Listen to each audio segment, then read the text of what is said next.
Hello friends! Happy August 1st! I decided I was going to try and vlog the things that I'm reading this month to see if that's a format that works well for me. It's also my birthday month, so I figured if it ends up being like a one-time thing, then it makes sense to do it this month. Anyway, I'm on a tiny walk. It's a little hard to film in the apartment just because there's so many of us there.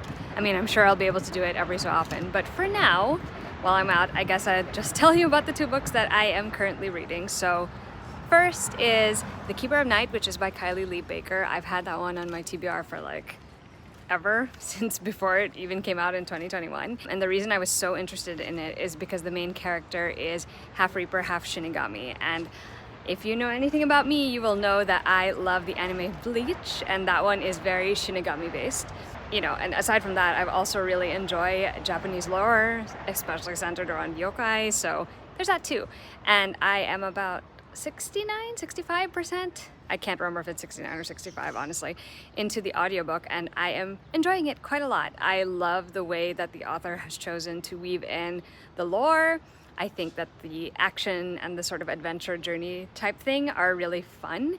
A lot darker than I thought, which shouldn't have surprised me in the first place, considering this is about Reapers and yokai, and that's a lot of violent stuff. I also really enjoy the relationship that the main character Ren has with her brother Nevin, who has accompanied her from England to Japan, and their new sort of compatriot, I guess, hero. So yeah, it's interesting to see their dynamic play out. I also think it's interesting that the fact of Ren's identity, which is half British, half Japanese, is also playing a big role in the thing she struggles with most in the story. I'm curious how that's going to affect her powers, her ability, and just sort of her sense of self. The other book that I'm reading was picked out for me by my friend Kristen from Merrily Kristen, and that's Legends and Lattes, which is by Travis Baldree. I've also had this one on my TBR since it came out, and so far it's very chill, it's very comforting and cozy because it is about an orc named Viv who has decided that she's done with like her battle ways and going on dungeon quests and stuff like that, and has instead decided to open a coffee shop. So far, the novel has tackled like her finding the place to settle in and to build this coffee shop, getting all of this stuff ready, and then her first opening day. And I am enjoying it a lot so far. I'm flying through it. It's an easy read. Again, it does say, I think somewhere, oh yes, a novel of high fantasy and low stakes. So high fantasy setting, especially with the races, low stakes, not really low if you think about it, because opening a coffee shop, especially in a place where nobody knows what coffee is a hard thing. So yeah, I'm enjoying this one so far, so I'm glad I'm finally reading it. And that will be the first check-in for this vlog. I will hopefully see you guys with another one tomorrow, or maybe later, we'll see.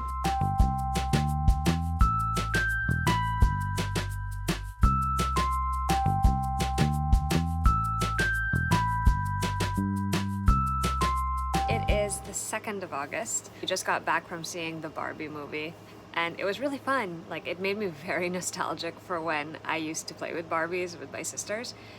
That was a good time. And the movie itself was very entertaining. It definitely made me laugh a lot. And it also got me in the feels too, which is what I anticipated after pretty much everyone had warned me, so it was a good time. But we're here to mostly talk about reading. So first things first, I ended up finishing the entirety of Legends and Lattes by Travis Baldree yesterday, even though I thought it was going to take me longer to read it. It remained pretty much exactly what I anticipated it would be, so it was cozy and charming and fun and really, really chill, all things considered, despite some of the sort of trials and tribulations and obstacles that our main character Viv has to face in, you know, setting up shop and opening up her own coffee shop in this town that she's living in. I was really charmed by it, and I genuinely it was just nice being transported into a world where, you know, I felt super comforted, and I like that there's a very strong sense of camaraderie that's just permeating the entire book. That's really what it is. It was just very wholesome and very fun, and I can see why everyone loves it so much. I also finished listening to The Keeper of Night by Kylie Lee Baker today, and that one was also very entertaining. I think, if anything, it would appeal to people who like anime, first of all, because it feels very much like an anime, especially with like the different action sequences when she's going up against a variety of enemies. And there are also some tropes that will be familiar to anime and manga lovers, as well as people who read a lot of fantasy.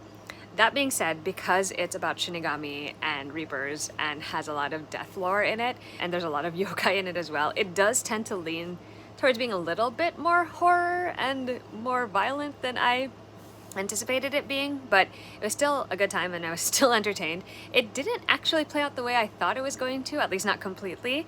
And while I can't say that it's like a new favorite, because I did find the pacing a little bit jarring at times, and I also had a couple of like quibbles here and there with the main character, I think overall it's actually a very solid YA book, and I do intend to finish the duology at some point. I just need to borrow the second book from the library. I also started 2 new books today. The first one is a danme called The Husky and His White Cat Season. This is volume 1.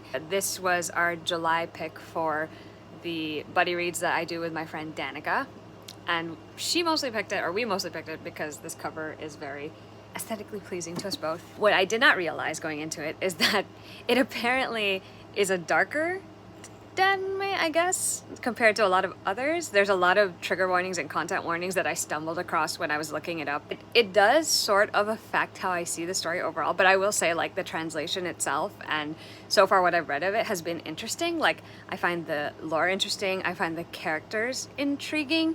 They kind of remind me a little bit of certain, like, again, anime and manga type characters that I've encountered. I don't know yet how I'm gonna feel about this overall, especially given that it's only the first volume in the series. I will find out if I decide to continue or not, but yeah, it's definitely something different. I don't think I've ever read anything quite like it. We'll see how it goes. I need to pause for a second and grab the second book because I just realized I have a copy of it somewhere on my shelf. Okay, the other book that I started, which I finally pulled off the shelf, is The Storied Life of A.J. Fikry, which is by Gabrielle Zevin. I picked this one up after reading Tomorrow and Tomorrow and Tomorrow earlier this year and absolutely loving it. This one, all I know about it is that a baby is left in a bookshop and the sort of grieving and grumpy old man who runs the shop has decided to adopt this child, and it sort of chronicles how their lives both are affected by this new development. And I'm actually listening to this one on audiobook. I've made it maybe like 30% of the way through. It's kind of a short audiobook. But yeah, it's interesting so far. It took a second for me to get invested in the story. It gave me a little bit of like A Man Called Ova vibes, which is a book I really enjoyed, so I'm anticipating feeling the same about this. I think the one thing that maybe is affecting how I feel about this one overall is just that I had really high expectations going in, just given that it's by Gabrielle Zevin, and I loved Tomorrow and Tomorrow and Tomorrow. It was definitely one of my favorite things. It's probably still my most favorite thing that I've read this year. So I don't know. I mean, the characters are pretty well crafted in this one as well. Like, I'm enjoying them a lot.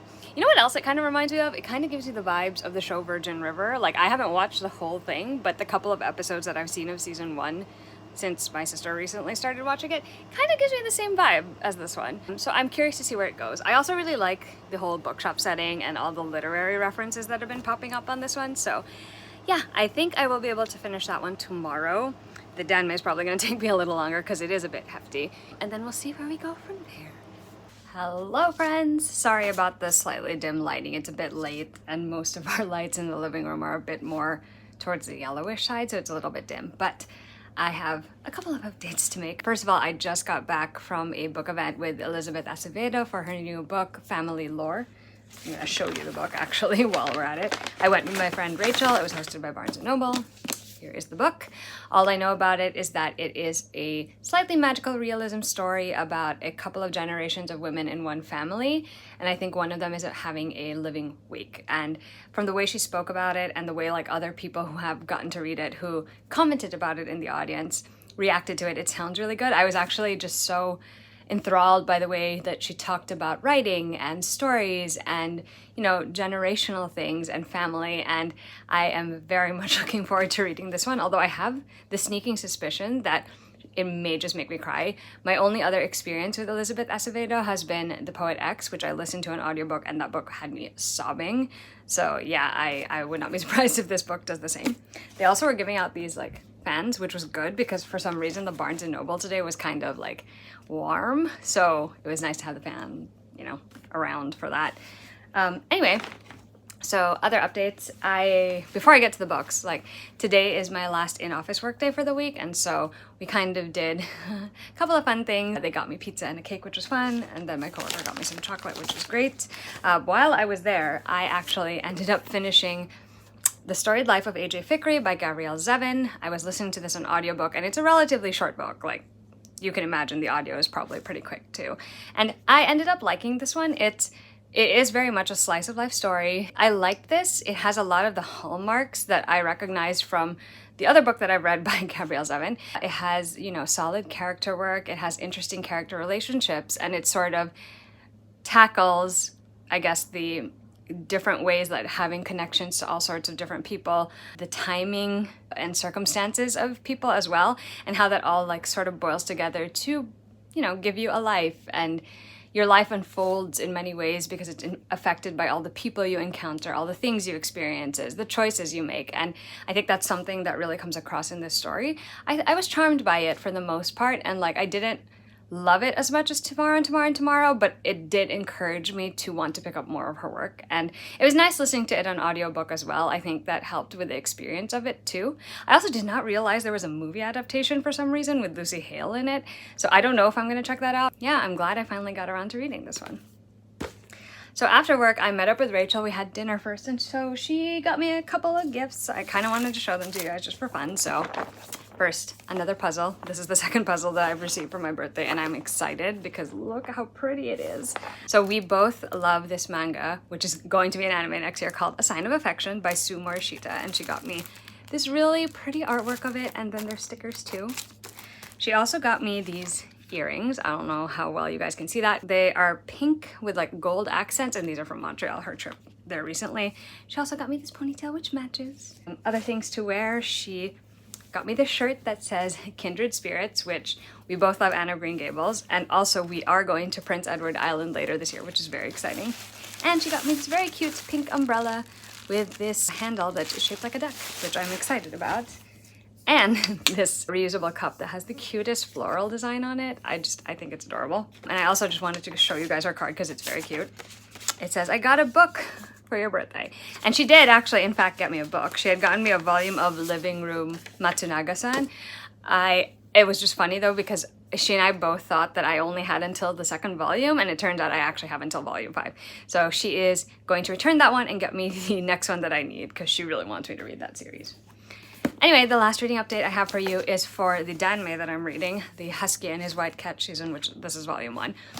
I can see the hints of where this is going to get a bit darker in tone. It hasn't quite gotten there yet. Like, we've had a little bit of that, but because I was forewarned, I kind of knew at some point it was going to start happening. So we've had a little bit of that. But the thing is, the plot outside of it is so intriguing and so interesting, and I'm just like, I keep getting swept up in like the different plot that's going on around it. I'm not so keen yet on the characters or their relationships. The main character in particular, Moran, is a villainous character. He's definitely the kind of character that makes bad choices and is very impulsive and is deliberately so, and he's very selfish. Like, that's the vibe you're getting from him very early on in the book. And so some of the things he does, I'm just like, oh my goodness, you should think your choices through. Like, you are clearly, like, something is clearly going on there. It's interesting so far. Like, again, this is my first experience with Danmei, but it kind of gives me the same energy that I get from like C-dramas, K-dramas, anime. So a lot of the tropes I find recognizable, and the ebb and flow of the story is sort of similar to my experience watching shonen anime in particular. So I feel like that's part and parcel of why I am reading this one as fast as I am, and also why I feel pretty comfortable in it, even though it's my first experience with translated work like this one. So I'm hoping to maybe make more progress in this tomorrow, if not finish it. I'm currently 160 pages in, and this is like a 524, well, it's not really 524 because there's like a appendix of sorts at the back. For the story itself ends on page 479, so not too much more to go now, and since I work from home tomorrow, hopefully I'll make some good progress. Since it is August 4th, aka birthday eve, although technically in the Philippines it's my birthday, so my parents have already greeted me. I meant to film this clip much earlier. It's just that today has been surprisingly busy. I am dressed like this because I worked out this morning, which is the first time in like a week. And it felt good because I don't know, I only started getting into really working out regularly last year, and it's been so good for me, like mental health wise, physically. I can feel all the differences, and I'm glad I'm back to it. But I started the day with that, and then Because I usually spend my work from home Fridays over at my sister and brother-in-law's place, I also got to spend time with their puppy, Kit. I meant to take some footage of him, but like I was too busy playing with him. He's very, very little right now, but he's so cute. And it's just nice being around him. Then I worked from there and had some lunch there, and I ran some errands, which is why I kind of look a little disheveled. But I did manage to grab myself an iced oat latte, which is always a good pick-me-up. And I'm pretty much done with my workday. So I'm finally gonna get a chance to like sit down and do something that's just for me. And I will either continue reading The Husky and His White Catches, and I'm not very far in, as you can see. It's gonna take me a while to finish this one, I think. Like, it's good, but I think that's where I left off. I haven't read anything new, but yeah, it's good and compelling in some ways, but I'm also like, in some ways I'm like, wow, I don't know what direction that is taking, or that's a bit darker than I expected. So there's that. But I also have some other distractions. I have this very cute, tiny, mini stained glass puzzle that has Gigi on it from Kiki's Delivery Service. And I also have a slightly bigger puzzle that has Kiki on it from Kiki's Delivery Service. And those are small ones. Those are not gonna take me that long to make, I don't think. So I might just sit down and do that as well. It really depends on if I'm able to sit down and concentrate and read something. I guess we're gonna find out shortly, but I just wanted to say hi. And now, bye. So I actually read a little bit more of the Danmei, and like, here's the thing. There is a certain level of like absurdity and also just like, I don't know, unexpected that I've come to expect with sort of similar things like anime and manga, right? And I also knew, I think I said it earlier, I also knew going into this one that it was a bit darker, but like, and also like more adult in like some of the scenes and stuff. But like the last couple of chapters have been, I don't know. Like, it's so weird to me because like I'm a little torn. Like, there are compelling aspects to this one, and I can see why a lot of people were like drawn to it, because there are a lot of compelling aspects, especially when it comes to like sort of like the lore stuff and like the things that the characters are getting up to, sort of the quest type parts of it. But like the characters, the main character's like way of thinking, and also some of his behavioral choices, as well as sort of the hints of what kind of things transpired between him and his main nemesis, who is also the love interest. I honestly, like, at this point, I don't know. Yeah, it's weird. Like, I don't know how I feel about it. Like, it's not unreadable, and it's not also like too much for my sensibilities, but like it's also not quite in the pocket of my, I don't even know what I'm trying to say. Point being, like, I will probably keep reading this one, but like, I don't know if I'll continue on with the series after this. There are some other, I don't know if they're actually done me, but there are other series of light novels that I want to check out for myself. I'm just not sure if they're as dark as this one. If they do have sort of the same kind of content, I'd probably have to reconsider like doing it, even though I'm very curious. So I read a little further again, and like, it is really interesting. Like, they currently, the main character Moran, his Shizun, which is like a master or sensei, Chu Wanning, I think is his name, and then another student, Shimei, they've gone to investigate an incident that's been occurring. And they just found out the truth behind the story. And this whole thing has been interesting because it does sort of lean into folklore beliefs and lore and stuff like that. And it's been fascinating to find out what the story was. So that part is really intriguing. Like, when stuff like that is being explained, I'm really fascinated. So that's why I'm like, I don't know how I feel about this book. It's wild. So I'm gonna take a break from reading, and I'm gonna work on this tiny Gigi puzzle because I kind of want to put it on my shelf, and I'm gonna watch some booktube while I do it.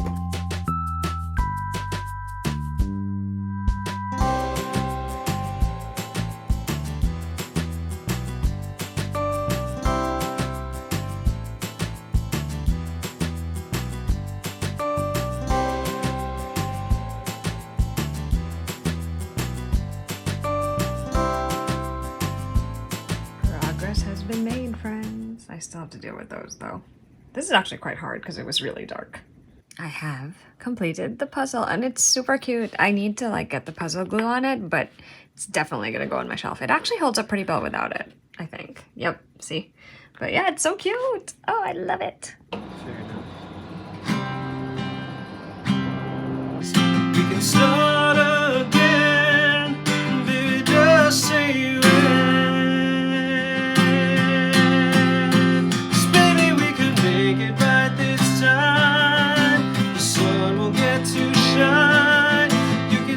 my heart is true, love will see us through.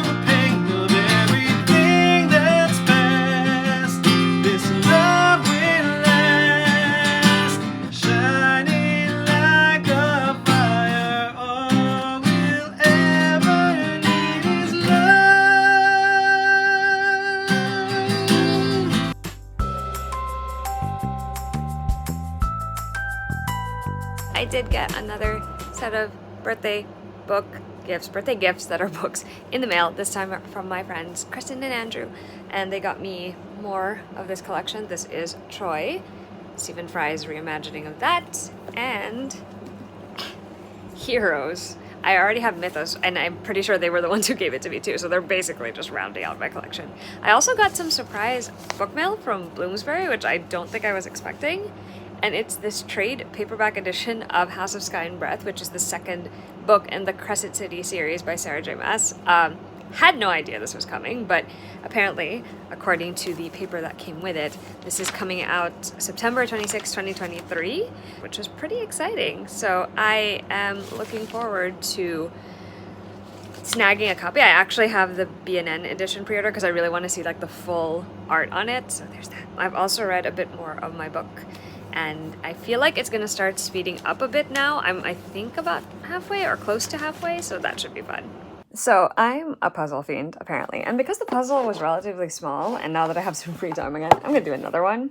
I also told Mackie the reason why I want to do this one is because you can't really have a Gigi without making a Kiki, so that's what I'm gonna do. The pieces are bigger though, so it'll probably go by a little faster.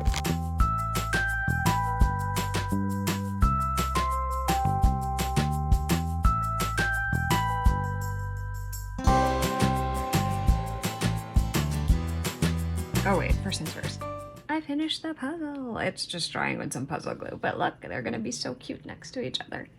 Anyway, I also had a craving for omurice and tonkatsu and the sauce, so yeah, I am satisfying my craving right now. It's been a very nice chill evening over here with the puzzles and the food, and I will get back to reading shortly, but yeah. Okay, now that I'm done eating omurice, which was so good. I love omurice. Oh my god, it's one of my favorite things to eat ever. I'm gonna go back to reading The Husky and His White Cat season. I'm hoping to get a good chunk read in the next hour before like I get ready for bed and everything. Let's see how it goes. I have to get a picture or like get you a clip of this lo-fi video I'm listening to that's Speak Now themed, which I love. And now, back to the book. I finished the book I was reading, but first, look, my shirt is also somewhat Kiki's Delivery Service themed. Anyway, I just spent the last, I don't know, hour or so finishing the first volume of The Husky and His White Cat season, and I don't know what I want to do or what I want to rate this book. I think my problem is that there are aspects of it that really take me out of the story. There's some parts of the translation that are a little crass for my taste.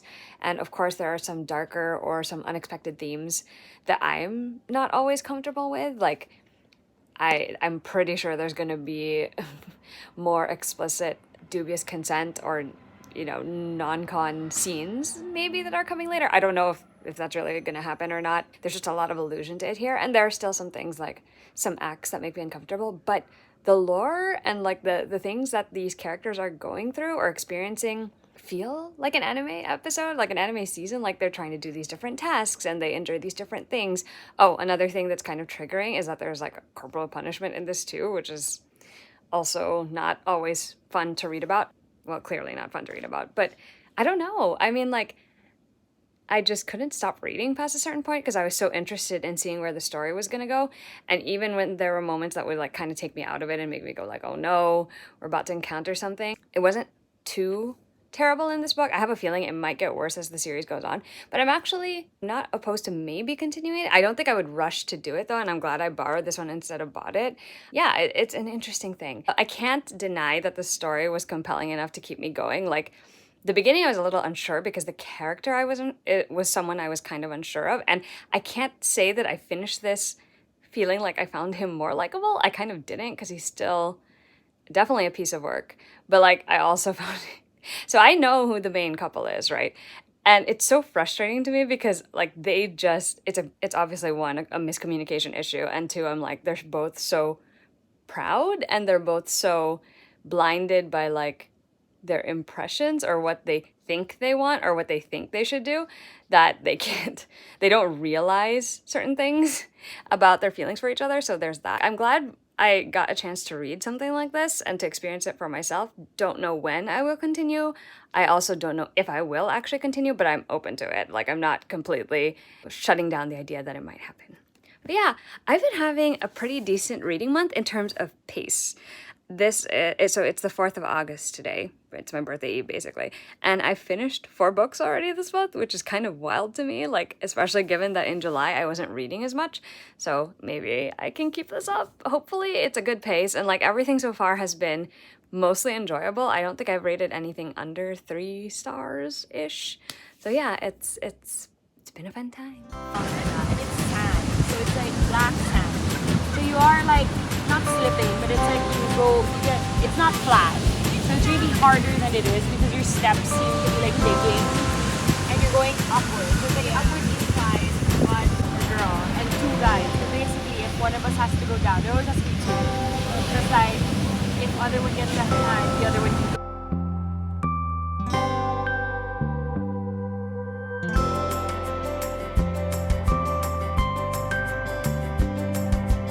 Happy birthday to you, hey, hey. Happy birthday to you. Happy birthday, happy birthday, happy birthday, happy birthday to you. Happy birthday, happy birthday to you. One more time. Happy birthday to you. Happy birthday, happy birthday to you. Mami, wish ka. Wish ka muna? Yeah. Okay. Yay! Most twisted evil baby. Look at the last sound. It's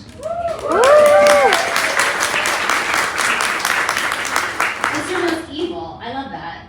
You know what? It is sinister in a different way. Okay, I'm Olivia Blake. I don't finish my thoughts usually, and use a lot of run-on sentences. Not in my books though, which I wrote.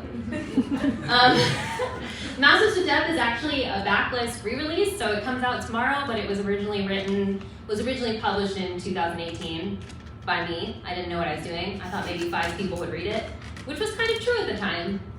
And one person who really profoundly hated it. So yeah. I actually haven't been able to film like a vlog clip with me in it for the last few days. It's because I've been a little busy. On the Saturday after, I think I might have inserted a couple of clips, but in case I didn't, it was my birthday, so I ended up going to the beach, and then I also ended up doing a puzzle and just hanging out with my family. So that was Saturday, and then Sunday was just like a rest day for me. And then Monday and Tuesday were a little busy at work. But I wanted to update you on the things I'm reading. So you might have seen from the clips, but I started reading The Hurricane Wars, which is by Thea Guanzon, and it is coming out in October this year. And I had been highly anticipating this one for a while, just because it's a Southeast Asian fantasy book, and it also has elemental magic in it. And Thea happens to be someone I know from my grade school, high school days in Bacolod, which is like wild to me because that place is pretty small. So it's pretty cool just to see that she's getting internationally published. I am almost halfway through this book and I'm enjoying it. It took me a little bit to get into it at the beginning, I'll admit, but there was something about the writing style that really worked for me almost immediately. I don't know yet how I feel about it overall, but I am enjoying the sort of banter between our 2 main characters. I also really like the world and the magic and all of that, so definitely looking forward to continuing it and to seeing how things turn up. I mean, I will say the other thing about this is that it does a thing where its time skips a little bit, which is not always my favorite thing in books. But other than that, the world has been interesting. The characters have been intriguing enough, so I'm curious to see where it goes. I also started and finished listening to Off to the Races, which is by Elsie Silver, and I adored this romance. It was my first Elsie Silver book, and it definitely won't be my last. This is set at Gold Rush Ranch. It is about Billy, who becomes a trainer at the ranch, and Vaughn, whose family owns it. His grandfather owns it, and they sort of have an enemies to lovers kind of setup here, and it was just so good. I don't know. As someone who grew up reading a lot of books with horses or about horses and stables and races and all of that stuff, it was kind of fun to read a romance that had those, you know, elements to it. And like, I immediately was on board with the romantic tension between our 2 leads, and I was rooting for them, and I got so emotionally invested in this that I was like tearing up by the end of it. So it was great. Cannot wait to continue the series. I'm gonna go back to watching anime now. It is Wednesday, August 9th, I want to say. Is it August 9th? Yeah, August 9th. And I thought I would do a quick check-in for today. First is sort of a tiny book haul. It's funny because I actually had to buy this book to replace my original copy of it because I have no idea where it went. And that book is It Happened One Summer by Tessa Bailey. I really enjoyed this one when I read it, and I was inspired to pick up another copy because I read the sequel, which is about the main character's sister, this year and love that. So I'm excited to have this for my shelves. So, reading updates. I have not read any more of the Hurricane Wars today, but I will say from what I read yesterday, I was really enjoying myself. There are some twists and turns that this is taking that I didn't sort of anticipate happening right away, and I think that's been fun to experience. I also I find the dynamic between the two main characters kind of hilarious and entertaining in a good way, or at least it appeals to me. There's just something about a love interest who is literally unable to stop himself from having feelings about a main character who's a bit stabby and generally just wants to kill him because he's her sworn enemy and has basically ruined her life, her country, and the lives of all the people she cares about. So there's that. We've now moved on to the portion of the story where they kind of have to work together. Honestly, when I talked about this one, I don't think I summarized it very clearly, and I honestly hadn't read the synopsis in detail before I started it, so I actually think it goes better that way. I'm almost halfway through this one. But I did start a new buddy read today, and that is for The Winter of the Witch by Catherine Arden. I'm buddy reading this with Kristen, and this is my beautiful Fairy Loot edition, in case you were wondering.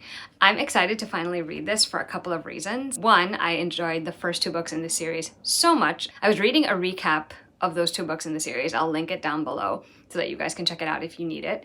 And it just reminded me of how much I enjoyed like this world and the story and what it was building into. And having just started this, I'm already feeling completely sucked back into the world, if that makes sense, and the writing. Catherine Arden's prose is right up my alley. I quite enjoy it. And I read quite a few pages of this one. I finished part 1 and part 2, and it's been great, and I'm looking forward to continuing it. This will also help me to complete another series that's been languishing on my shelves, and I'm very much in favor of that too, so that's my other thing. I am going to have dinner soon, but I definitely plan to read more of The Hurricane War, so I'll try and do another update on that later, if anything. I'm hoping to get at least 75% of the way through it today. I think I could do it, just because I don't really have any other plans for the day, which is always a nice and welcome change so that I could just chill here and like relax a little bit. I will be continuing Winter of the Witch tomorrow because I'm not actually reading this physical copy yet. I'm reading an ebook copy of it, so there's also that. I will check back in later or tomorrow. Who knows when it's gonna be. These are the books that I recently acquired. 2 are from the same author, so I have a US edition of Masters of Death by Olivia Blake. This is her latest release, and it is about a vampire, well, a Filipino aswang really.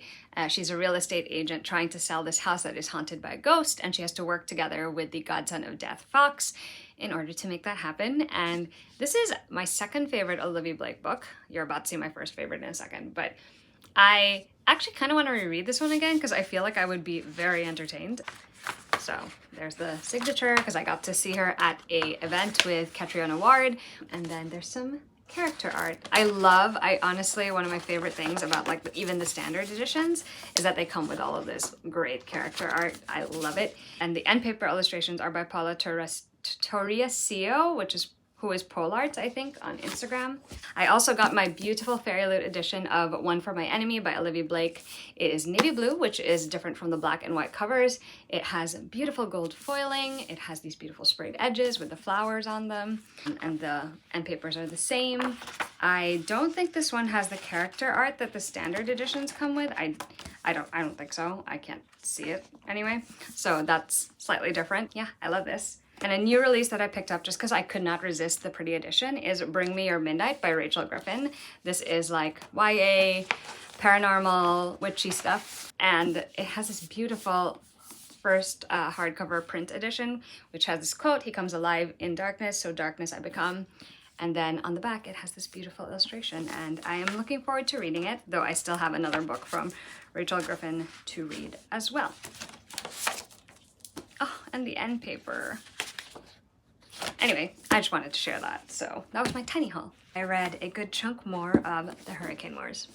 And one of the things I want to talk about right now is just like these tiny nods to things that are very Filipino, like the setting from the very beginning. There's like very clear things that remind me of the Philippines, like the weather, the temperature, sort of like the surroundings, the shape of one of the countries in this book, some of the terms used, all very Filipino. But the thing that is standing out to me the most right now are the mentions of food. Like literally every time a dish is described at this particular point, I'm just like craving it right after, because it's been a while, and like it's just so fun to see those things. Like basically there's a part where it's like taho is mentioned or something like taho, and like there's a feast now and they talk about all these foods, and like it's just so interesting. Yeah, so I'm now 294 pages into my arc. There's 473 pages, so not very far from the end now, and I feel like things are just gonna start speeding up now that we're getting to like the other big plot point that's occurring.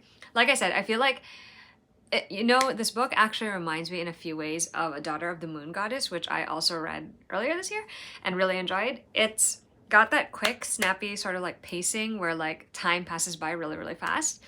And it also feels like I don't want to say it feels episodic, because that's not exactly what it feels like, but it does feel like there are arcs, right? And it's like a part of the arc was completed in part 1 and then another one in part 2, and now this is part 3, so that's kind of where it's going. I think I'll be able to finish this tomorrow. I plan to read a little bit again after I sort of get ready for bed, and I'll probably try and update you guys then too. But yeah, it's been an interesting time, and I'm still enjoying myself.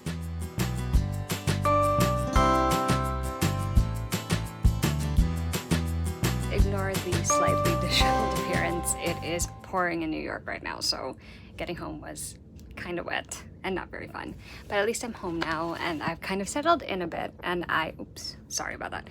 So my goal for tonight is to edit this vlog so that it can go up tomorrow. That's ideally the plan. I don't know if it'll happen. But I also want to try to finish at least one of my 2 current reads and then start a little bit fresh tomorrow. So I think I'm the closest to finishing The Hurricane Wars. I'm like 85% into it now, which in terms of pages, I have honestly about like 71 pages to go, and that includes the acknowledgements. I was thinking about it last night before I went to sleep. It's also a slow burn kind of experience for me, because the beginning was good. Everything about it has been very solid from the beginning. I get along really well with the writing. I find the world very interesting, and I like the characters enough, but I feel like my investment just like slowly grew over the course of the novel. Like I want to say I only really felt very deeply during yesterday's reading session. That was when I had the strongest feelings and responses, and that's continued on until today. My friend Lou, who runs the Instagram account Court of Mass, she'll be able to attest this, but I just find the dynamic between Taliesin and Alaric very funny. Like the commentary just cracks me up sometimes, and I keep having to send her like quotes or screenshots because I just can't help it. They're just funny. It's like they are enemies, but right now there's like a certain level of fondness between them, and like quipping back and forth is just, I don't know, it's just very amusing to me. It's basically like, I love you, but I also want to stab you. And it's great. I think I'm going to be able to finish that. I am also a good chunk of the way through part 3 of The Winter of the Witch by Catherine Arden. Like, I had forgotten how much I enjoy Catherine Arden's writing. I think I've already said that, but like even more so now, because now all the fairy tale elements are really coming out of the woodwork, and I'm really into that, like the vibes and everything. And like, because it's so rainy outside, I actually might just keep going with it and see how far I can get, because it's so good. I'm a little upset with myself for waiting so long to finish the series after I really enjoyed the first 2 books, but like, dang, like this 3rd book is just as good, and I'm glad I'm finally reading it. Thank you, Kristen, for picking it and for buddy reading it with me, because it just made the experience even more fun. My current view. Ignore the laundry. We're doing laundry on this very gloomy day. Yes, we're very messy right now. You're probably gonna notice there's like 1,000 books. Bit of a mess, but it's fine. Sorry if you can hear conversation in the background, but everyone else who's here is talking outside. Fun fact, Taylor Swift, we knew it was coming. Taylor Swift announced the release date of 1989 Taylor's version, which I'm very excited about. I love the 1989 album, but I love that she also deliberately did it on 8/9, and that she's releasing it on the same date as she released it originally, so 10/27. So excited. Anyway, I finished The Hurricane Wars. I enjoyed so much about this one. I enjoyed meeting the characters. I enjoyed getting to know the world. The plot was pretty fun too. I think I stand by what I said before, which is like, this is sort of a slow burn story for me too. It took some time to build up into the point where I was really, really invested in what was going on. But yeah, it's a very solid start to the series. I'm so glad that I finally had the chance to read it, that I chose to read it during my birthday month. I'm going to try to read a little more of The Winter of the Witch, but I do think that this may be where I end the vlog now. We'll see. I might try to do like a summary of all the things that I have read for this vlog, just for the sake of this video. But yeah, I'm very excited. Hi everyone! So I meant to film this clip yesterday, but I got lazy, so you're getting it today before I upload this vlog. I just wanted to do a quick rundown of the books that I finished reading during the vlog. So the first one was Legends and Lattes by Travis Baldree. This was a cozy, whimsical fantasy story, and I felt very comforted while I read it, and I really love the theme of finding your place and your people in it. And then I also finished reading The Keeper of Night by Kylie Lee Baker. This story follows a half-reaper, half-shinigami who is also searching for a place to belong. She goes back to her mother's homeland of Japan along with her brother, and they get into all sorts of shenanigans. And I did not expect how much darker, horror-leaning that one would be, but I enjoyed the sort of adventure aspect of it and how it felt very much like an anime and the way that it managed to surprise me, and I'm definitely planning to check out the sequel. And then I finished The Storied Life of A.J. Fikry, which is by Gabrielle Zevin. This one I listened to on audio. I also listened to The Keeper of Night on audio, I should specify. And it was a good slice of life story with great character work by Gabrielle Zevin, which is something I expected considering how much I love Tomorrow and Tomorrow and Tomorrow. It took me a while to warm up to the characters in this one, and I still found the story a little underwhelming compared to T3, but it was a solid read overall, and I can see why a lot of other people really enjoyed it. And then I finished my first ever danmei, and it happened to be a darker danmei, and that's The Husky and His White Cat Season Volume 1.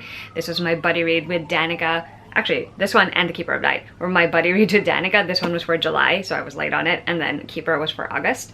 This one is also very anime leaning. I did not expect that there would be some more adult, darker elements to this. Trigger content warnings are definitely something you might want to look up for it. But overall, I thought it was a solid first experience with danmei. I found myself drawn to it simply because of the way the plot progressed in it. It took me a little bit to get used to the way it was written, but especially given that this is translated, of course.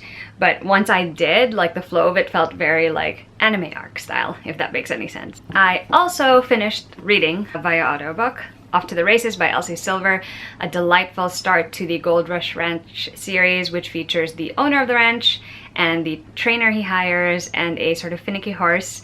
And it was a delight to watch a love story come together and to also read a book with a romance in it that had horses in it.